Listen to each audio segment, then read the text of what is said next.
नमस्कार, आदाब, राम राम। स्वागत है आपका हमारे यूट्यूब चैनल एमबी शो के आदब पर।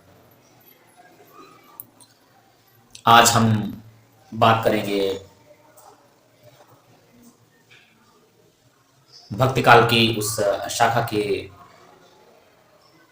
बड़े विद्वान, या फिर आप उन्हें जो है हिंदी का जो है बहुत बड़ा जो है कवि भी मान सकते हैं, कबीरदास जी।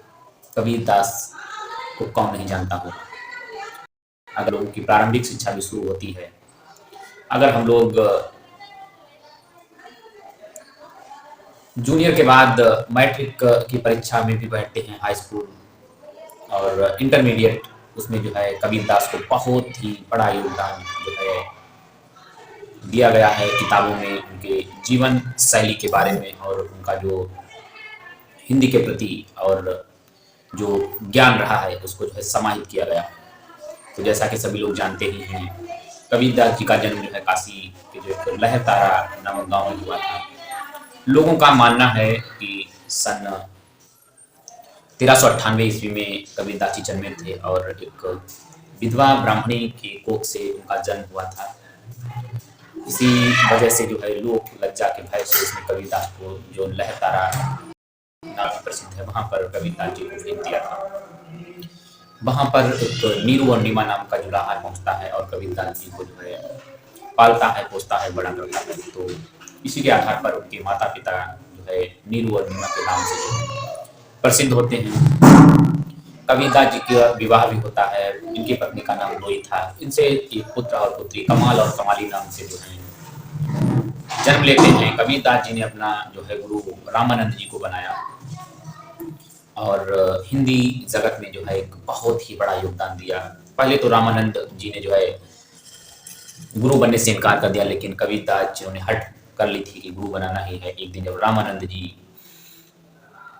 स्नान के लिए सुबह के समय जब सीढ़ियों से उतर रहे थे, तब कबीरदास जी जो है पहले से ही लेट गए थे और जैसे ही गुरुवर का पैर कबीरदास जी पर पड़ा, उनके मुंह से राम राम निकला और इसी को जो है कबीरदास जी ने अपना गुरु मंत्र मान लिया। तो इस प्रकार से कबीर ने जो है अपने रामानंद जी को जो है गुरु मान लिया। तमाम जो है रचनाएं जो है की हैं। कबीरदास जी ने एक ग्रंथ बीजक नाम का ग्रंथ भी लिखा है। इसमें इनकी तमाम जो है दोहे समाहित हैं, लोगों के लिए जो है प्रेरणा का स्रोत बन रहे हैं। और इस प्रकार से मगहर में जो है उनका जीवन जो है समाप्त होता है।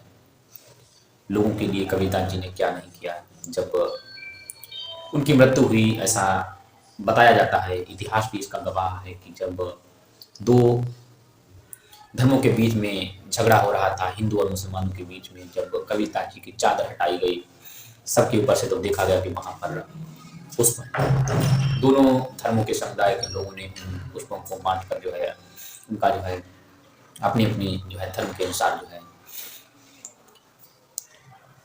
दफनाया। तो कबीरदास जी के तमाम दोहे जो आपने पढ़े भी होंगे कि बड़ा हुआ तो क्या हुआ, जैसे फिर खजूर, पंथी को छाया नहीं, फल लागे अंगूर। इस लंबाई वो ऊंचाई आपकी निरर्थक है जो किसी दूसरे को जो है सहायता नहीं दे सकती है। यहाँ पर कबीरदास जी ने एक पेड़ को जो है साक्षी मानते हुए बताया है कि ऐसा पेड़, इस पेड़ की लंबाई से कोई भी जो है फायदा नहीं है जो एक पंथी यानी पथिक को जो है छाया भी नहीं दे सकता है। यानी कि कबीरदास जी ने जो है संकेत दिया है कि उन महान बड़ी बड़ी हस्तियों के होने का कोई फायदा नहीं है अगर वो गरीबों की सहायता नहीं कर सकती है। दूसरा दोहा लिखा है कबीर जी ने कि काल करे सो आज कर, आज करे सो अब, पल में परलय होएगी बहुल करे। जो काम आपको कल करना है, यानी कि जो आपका फ्यूचर है, भविष्य को जो है आपको अभी वर्तमान से ही सुधारना होगा, ना कि भविष्य में। जब तक भविष्य में पहुंचेंगे आपका वर्तमान और आपका आने वाला अगला जो है समय भी जो है खराब हो जाएगा। तो इस प्रकार से जो है कबीर ने जो है तमाम रचनाएं की, लोगों के लिए प्रेरणा का स्रोत बने। तो उनकी जो है रचनाओं को पढ़िएगा, आपको भी जो है इससे तमाम ज्ञान की प्राप्ति हो। तो ठीक है, चलते ही मिलते हैं एक अगले नए वीडियो में। जय हिंद, जय भारत।